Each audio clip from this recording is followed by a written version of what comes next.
On today's edition of Women and Money Montreal, I'm going to be talking about leaving a legacy and understanding generational wealth. So, what is generational wealth? In the simplest form, generational wealth is the passing of assets or wealth from one generation to another. When I did the Zoom initially, one of the questions that I asked to start off the session was, why do families stay in the same income class from one generation to the next? So for the most part, most people that we meet on a day-to-day basis, how you see them, the type of lifestyle that they lead has been passed around from generation to generation. So for example, if you come from a family that owned a home, chances are you are interested in purchasing a home. Why? Because it was something that you grew up with. Why do wealthy families stay wealthy? Because they talk about money. Because the parents understood the importance of financial planning and estate planning, because there was a level of financial literacy in the home. So what differentiates one family from another when it comes to money and maintaining wealth and passing it on is the level of financial literacy and preparation. So today we're going to break it down into 3 questions. And if there are any questions, or if you need any referrals to experts in estate planning, at the end of this video, you're going to catch my contact information. It will be more than my pleasure to share my network with you. So number 1, I had already answered the question, what is generational wealth? Like I mentioned, it is the passing of assets from one generation to the next. So some of the most common assets that need to be passed on after a person passes away are actual savings and investments. So money. How do you transfer money from one person to the next generation? Family businesses and real estate. Why does generational wealth fail? So every parent wants to be able to provide everything for their children. They want to make sure that your kids are going to be okay. But why does the passing of generational wealth fail? And there are 3 reasons. Number 1, there's no financial planning. There's no money. So this is something that I fear for parents my age who have young kids. We're in a generation where, as parents, we give so much to our kids. And when I say so much, I mean stuff. We do the big vacations. We do the big birthday parties. We do the big Christmases. We do all the sports. When I was growing up, that wasn't a huge thing. Now parents have their kids in every sport imaginable, and it's expensive. Some sports are a lot more than others. And at the end of the day, actual family financial planning isn't done, or there's no money left over.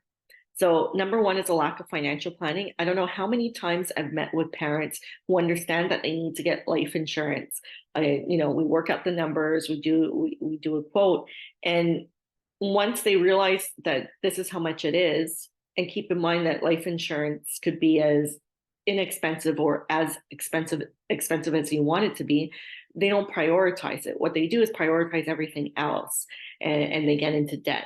So a lack of financial planning, living beyond your means, is the number 1 reason why generational wealth doesn't work. If you don't have any money to pass on to the next generation, there's no generational wealth. So that's number 1, lack of financial planning. Number 2, no tax planning. So if you are fortunate enough to do the things that you're supposed to do, you have investments, you get a will, you buy real estate, you do all the little things that you're supposed to do when it comes to family finances, but you leave out tax planning. I don't know if you've heard, but here in Canada, the CRA likes to put their hands on anything that generates a profit. Tax planning is so important when you have assets to pass on. You need to have a good accountant and probably a good financial advisor, and depending on what your situation is, to help you navigate tax planning. You could have all the stuff, but when you're passing it on to the next generation, you want to make sure that you're being tax efficient. Nobody likes paying taxes. What's even worse than paying taxes is freely paying more taxes than you really needed to.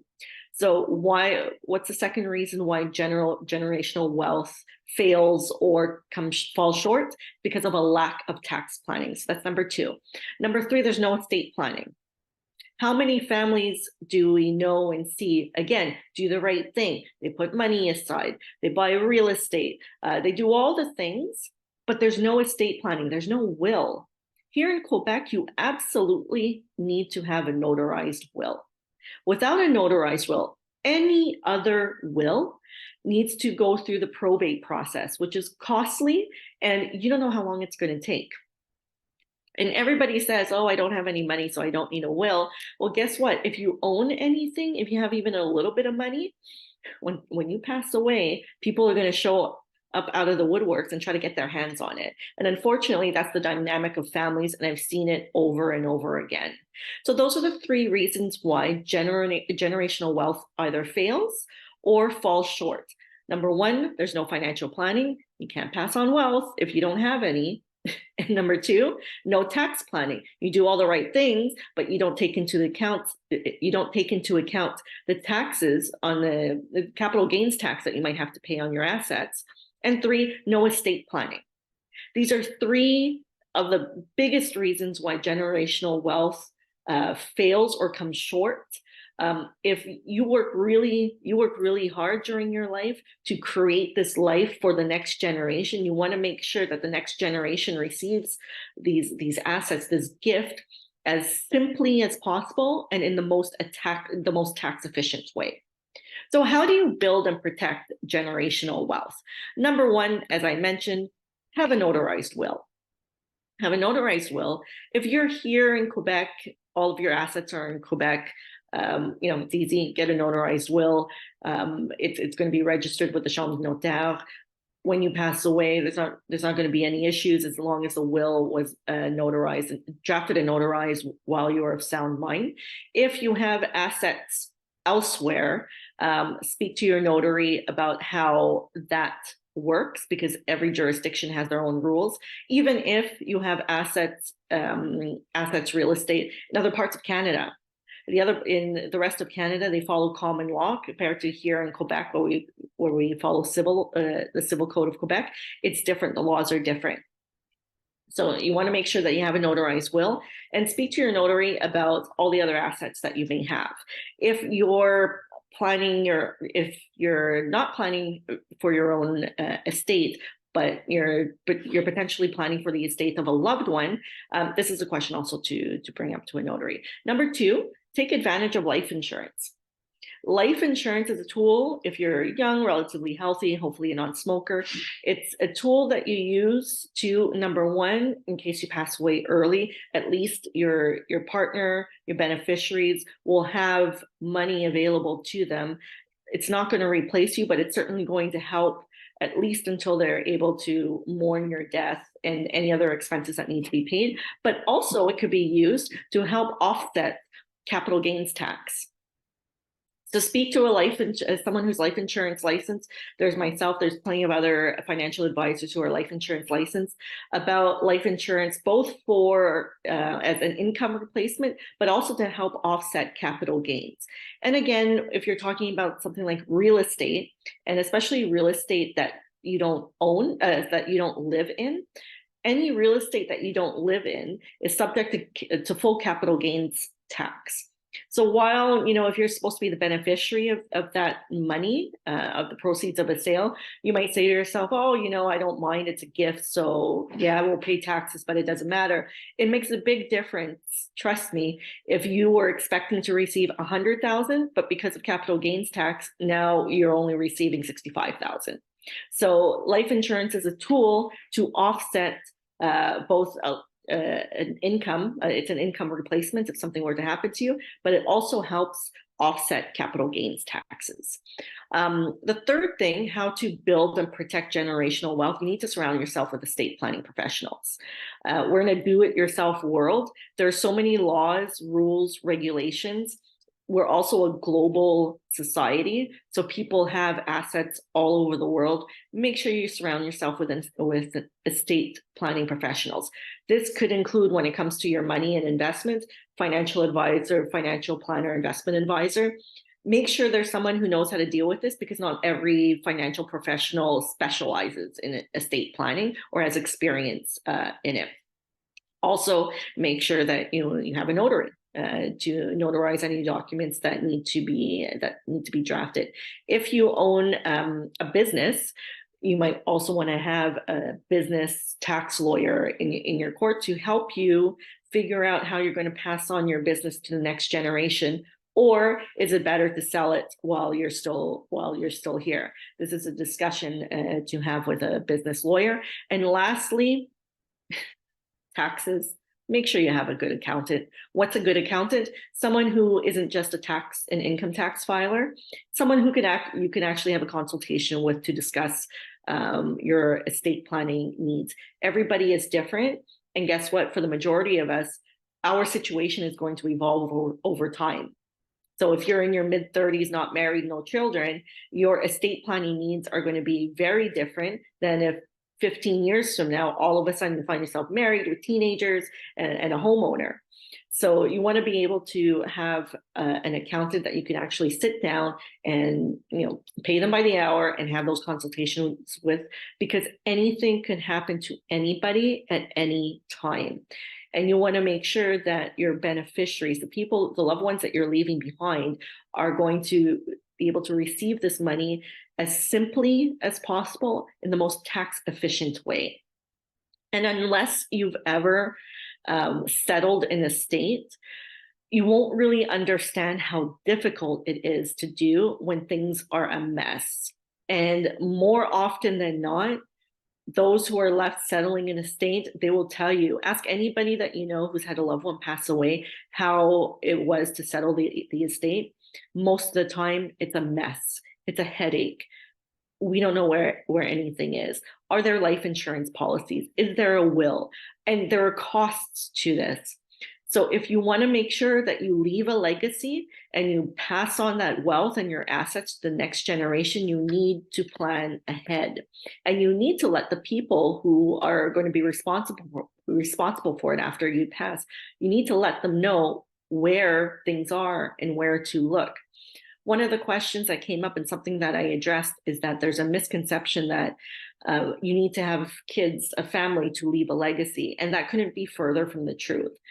As women, I could tell you there are more and more women who are single with no children, either by choice or because of their situation. Just because you don't have children doesn't mean you can't leave behind a legacy. Just because you don't have children doesn't mean that you cannot pass on wealth to the next generation. I know a lot of you who are watching are single and you're an auntie. Maybe you want to leave something for your nieces and your nephews so that the family name could continue on. A little bit of my story, like some of you know, my parents and I came here as refugees. I'm Cambodian. I was born during the genocide. And from as long as I could remember, my father always told me, we're so blessed to live here. You are first generation Canadians. Work as hard as you can, build as much wealth as you can, and just start that foundation for generational wealth. The irony is that my parents never talked about money. I just knew that we didn't have any money. And my parents said, go to school, finish school, and make as much money as you can. But we never talked about money beyond that. I have an obsession with making sure that my children are the first generation that has wealth. And I speak openly to my kids about money, where everything is. If something were to happen to me, this is where you go, this is who you call. I want to make sure that my children are the first generation of this family that has wealth, and that they need to, as they get married and have children, that they could pass it on to their children, and so on and so forth. Because I want to be part of, that question, why do wealthy families stay wealthy? Because we had good financial planning, because we had good tax planning, because we had good estate planning. And I could look back, my great-great-grandkids could look back and say, yeah, great-great-grandma Lynn was the one who set everything up. So if that's something that you want to do for your family, and you come from a family that doesn't really talk about money, you didn't learn anything from your parents, let this be the moment that you break the cycle and you start generating wealth for future generations. Whether you're single or you have kids, be that plaque on the wall at the hospital. Have the department dedicated to you. I know it sounds a little cheesy, but that comes from generational wealth. And it's a really cool thing to see. And one day somewhere, I don't know where, but one day somewhere, I hope that my name will be on a plaque so that my kids could visit that building, and my kids will say, you know, that was your grandmother. That is what leaving a legacy is about. Does everybody want to leave a legacy? No. But I'm going to assume that if you're watching this, you are interested in leaving a legacy and you are interested in generational wealth. So if this is something that's important to you, if it's ingrained in you, if it's something that you want for your family, for your name, you know, in honor of your parents, then it's something to look into. It's not that difficult to achieve, but you have to take the steps in order to make sure that what you have gets passed on for generations to come. Like I said, if you have any questions, my contact information is at the end of this video. It'll be more than my pleasure to sit down with you and discuss what your needs are. If you don't know any estate planning professionals, my network is there. Again, book an appointment with me and we'll have a conversation and I'll guide you in the right direction.